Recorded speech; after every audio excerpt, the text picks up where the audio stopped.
माई से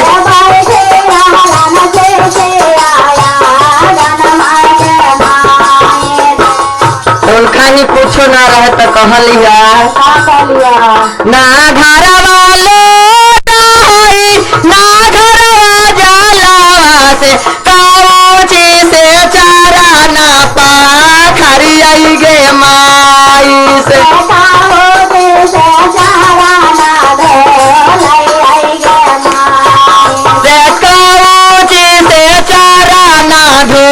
लाई आई गे माई से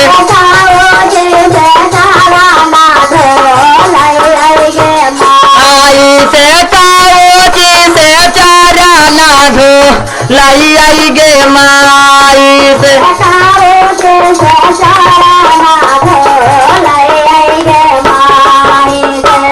करजा महाजन से बिकल है देहिया से कोई कारा जाओ ना दे है गे माई से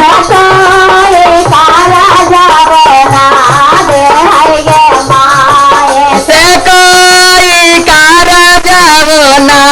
दे है गे माई से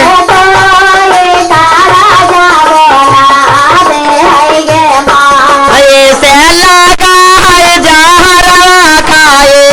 मरी आई गे माई से लगा है जहरवा खाए जय हो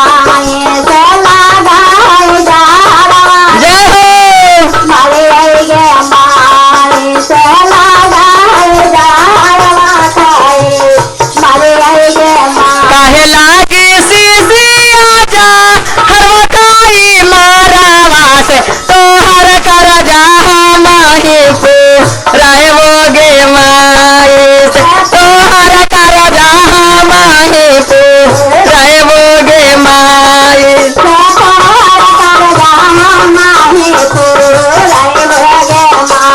ऐसे धीरे धीरे का राजा को रहबो गे माई से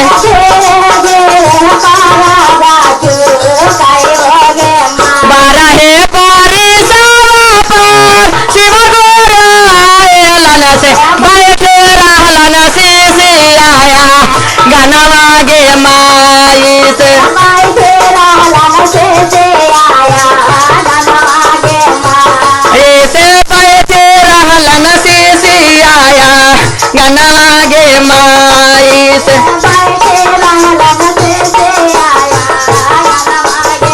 ना घरवा माखन है ना घरवा मिसारी से काओती से भोगा वाला गई आई गे माई से काओती से भोगा वाला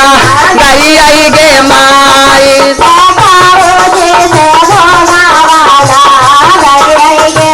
करजा के मारल दहिया करजो ना मिला है से लगा है जहरवा खाए मरी आई गे माई से ऐसे लगा है जहरवा खाए मरी आई गे माई से काहे लागी सीसिया जा हर खाई मारावा से तोहर कर जा माही चू कहबो गे माई से तोहर कर जा माही चू कहबो गे माई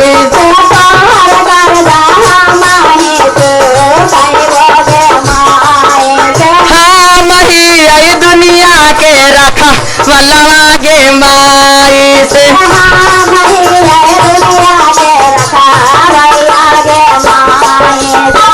बारहे परिसवा पर शिव गुरु आयलन से बैठे रहलन आया गनवा गे माई से जय हो